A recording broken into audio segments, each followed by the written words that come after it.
Hello everyone, welcome back to my channel, and today I am doing a book review of Educated by Tara Westover. Educated is a memoir of Tara Westover's childhood growing up in Idaho. And when I read memoirs, I always judge the writing style and not necessarily the story, because it's someone's life. So I'm not judging the life story, more the writing style and the execution of how the story is told. I really enjoy reading memoirs, and this one was no exception. It was so good. I gave it 5 out of 5 stars, 10 out of 10. It was just amazing. And I have a friend who read this book, I think last year or the year before. Point is, she's read it before me, and I just could not stop going, holy shit, at everything that was happening to little Tara. Her family is extremely religious, extremely Mormon, and what I like at the beginning of the book is that she said, this isn't a story about Mormonism, this is a story about my family. So she wasn't trying to paint Mormonism in a bad light. It was just like, my parents were extremely strict religious people, and this is my life story. Everything was about religion for her parents. One time they were speeding along the highway, I believe it was, and her dad was speeding along the highway, and the mom said, slow down, and he said something along the lines of, I only drive as fast as angels can fly. And then, of course, they get in a car crash.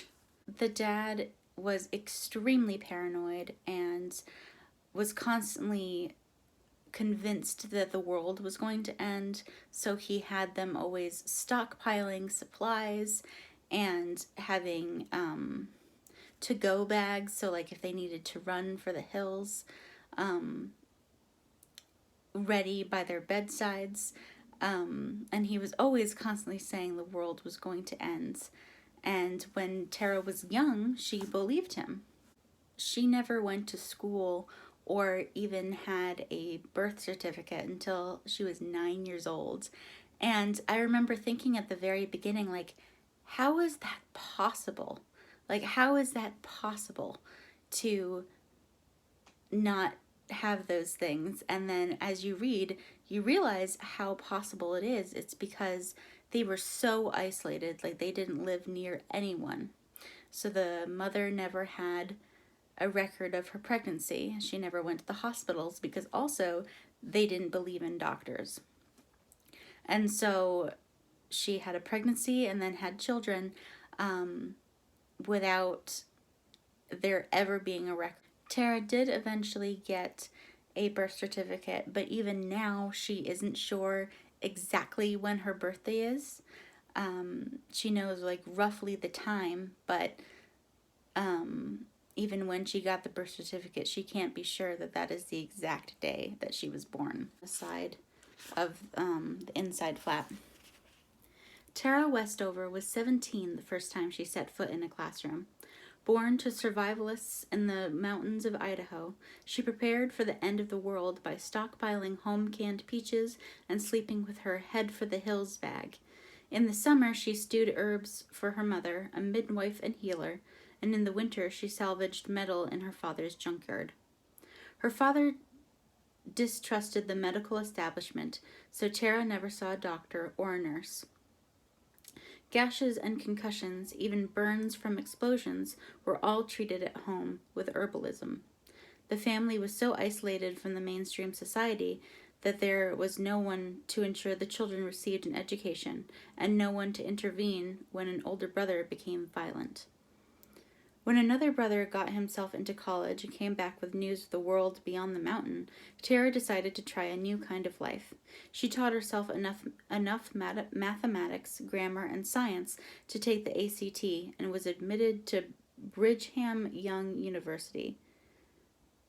There she studied psychology, politics, philosophy, and history, learning for the first time about pivotal world events like the Holocaust and the Civil Rights Movement.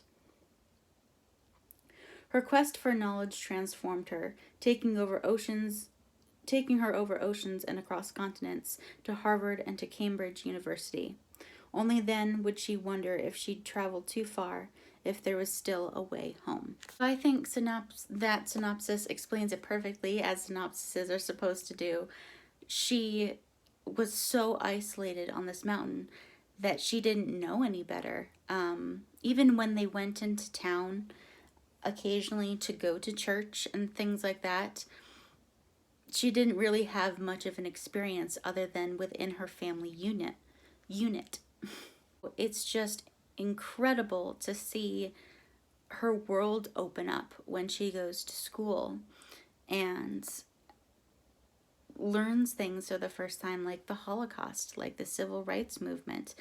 Like, even as I was reading, like, the parents homeschooled her a little bit.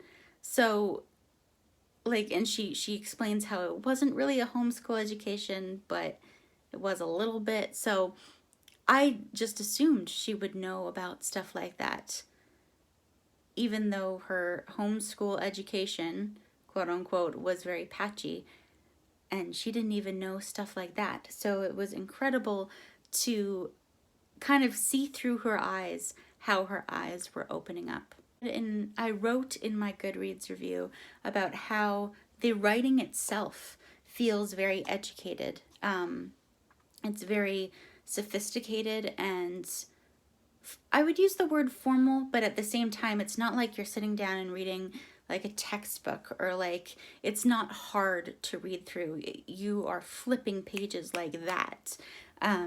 This feels very sophisticated, and you can tell she's definitely earned the education that she's always wanted. Again, I give this 5 out of 5 stars, 10 out of 10. If you like reading memoirs, pick this one up. I would say, and this isn't necessarily about the style, but so she had a lot of siblings. I think it was either 7 or 8, don't remember. I'd have to look back in the book. There were some siblings that she no longer speaks to, that kind of still follow the path that their parents set out for them, and then there are siblings that she still keeps in contact with and speaks with regularly. So I would have liked like a chapter at the end, like, and yes, that is extremely personal, but this is a memoir. The whole thing is personal. I think it would have been really interesting to read a chapter or like an epilogue about, like, this is my relationships with my siblings as of now, like as of writing this book, not just like 10 years ago or, something like that. She did mention as she got older, seeing her siblings at a funeral. I think it was a funeral. And like some of them that she got along with and some of them she no longer speaks to. So that was interesting. Yes, overall, I highly, highly recommend. It is intense, so just be prepared for that. That's all I really have to say, so I will see you all in my next video, and have a great day. Bye.